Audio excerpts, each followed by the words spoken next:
토지거래 허가제가 이렇게 묶이게 되면서 그렇다면은 사람들한테 어떠한 변화가 생기냐. 일단 첫째로는 매물이 많이 줄어들었다. 새낀 물건이라고 얘기를 많이 하더라고요. 저도 이제 공부하면서 알게 됐는데 이미 이 집에 누가 살고 있어. 근데 살고 있는 상황에서 이 집을 다른 사람한테 판매를 하는 거죠. 세입자는 그대로 두고 이 집주인이 바뀌는 상황이 되는 거예요. 근데 이게 이제 불가능해진 거죠. 왜냐면은 이 사람이 집을 산다. 그러면은 집을 사는 이유를 토지거래 허가제 작성을 해서 제출을 해야 되는 거예요. 나는 이러한 이유 때문에 여기 뭐 서초구에 이사를 와야 되는데 이러한 이유가 그 사람들이 봤을 때 납득이 된다. 그러면 이제 허가를 해주는 거고 납득이 안 된다. 그럼 허가가 안 떨어지는 거거든요. 그러다 보니까 이제 기존에 세를 끼고 있는 물건들이라든지 아니면은 그 집에 살고 있던 집주인이 다른 지역으로 또 이사를 가야 되는데 거기 이사를 갈 때도 이 투어제를 신청을 해야 되는 거예요. 그렇다 보니까 이게 절차가 복잡해지면서 거래할 수 있는 물건들이 많이 줄어들었다. 자, 그렇다 보니까 나는 원래 과천으로 이사를 갈 예정이었는데 갑자기 내가 보던 집이 사라졌어. 그 사람이 이사를 못 간대. 그럼 나는 이제 또 다른 집을 알아봐야 되고 뭐 그런 상황이 지금까지 이루어지고 있는 상황인 거죠. 결국에는 거래량이 많이 줄어들고 수요자는 그대로인데 뭐 예를 들어가지고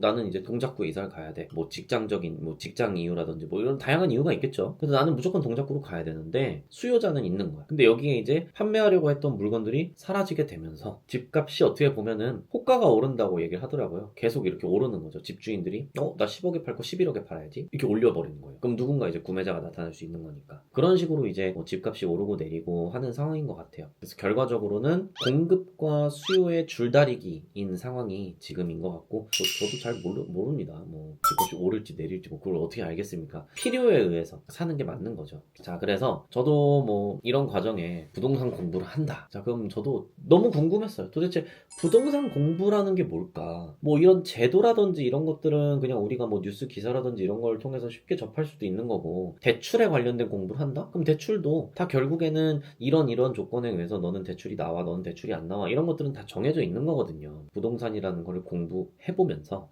이런 게 공부구나 라고 느꼈던 게 뭐냐면은 요거는 호갱노노라는 어플리케이션입니다.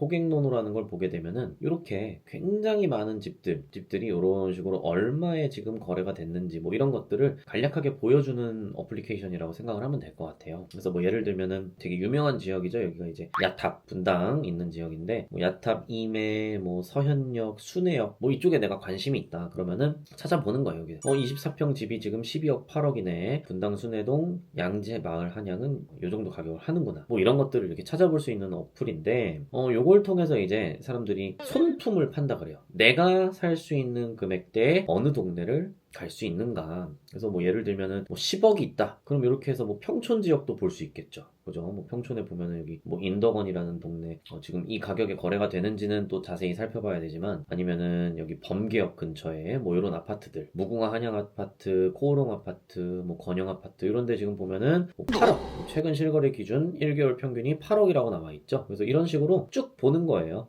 내가 이런 집을 살 수 있구나 이런 식으로. 자, 그래서 이런 식으로 공부를 하는 겁니다. 내 돈으로 여기 갈 수 있구나. 그럼 만약에 예를 들어가지고 평촌도 갈 수 있고 내가 갖고 있는 금액으로 서울에 있는 강동구도 갈 수 있어. 그러면은 내 직장의 위치와 그 지역이 앞으로 어느 정도 개발될 가능성이 있는가 이런 것들을 계속 비교하면서 내가 가지고 있는 가용 자산 내에서 어떤 집을 사는 게 가장 효과적일까 이런 것들을 계속 고민하고 공부하고 하는 게 부동산 공부더라고요. 너무 어렵죠. 이제 실제 이 아파트가 어떻게 거래됐는지 아실이라는 홈페이지가 있어요. 사이트가 있는데 아실에 가가지고 확인을 해보는 거예요. 강동 리버스트 4단지가 지금 보니까 26년 1월에 여기 전세 4억 8천에 거래가 됐고 403동 3층이 8억 4천에 거래가 됐구나. 뭐 이런 것들을 이렇게 확인을 하는 겁니다. 그러면서 뭐 이 주변에 어떤 아파트가 있고 또 어떤 초등학교가 있고 초등학교는 어디로 이제 배치가 되는지 뭐 아무래도 학부모 같은 경우에는 이런 것도 굉장히 중요하겠죠. 이렇게 해놓고 이걸로 끝이냐? 또 그게 아닙니다. 가는 거예요. 이제 강동 리버스트 4단지가 어떤지 직접 가보는 겁니다. 이런 걸 이제 임장을 한다라고 얘기를 하는데 직접 가서 이 주변 동네가 어떤 분위기인지 뭐 아파트가 새 아파트고 여기 다니는 뭐 차량도 본다고 해요. 뭐 차량도 보고 여기 다니는 사람들이 어떤 나이대인지 이런 것도 확인하고 주변에 상권이 어떻게 구성되어 있는지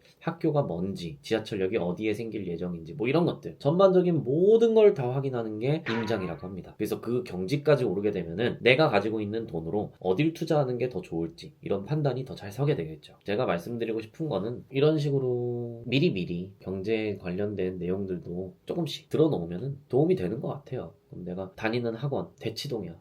대치동 그냥 맨날 학원만 다니지. 솔직히 왜 이 대치동이라는 동네에 저런 아파트들이 왜 비싼 이런 것들에 대해서는 생각해 본 적이 없을 거예요. 그쵸? 뭐 이런 거에 대한 생각을 한 번은 해볼 수 있겠죠. 그쵸? 그냥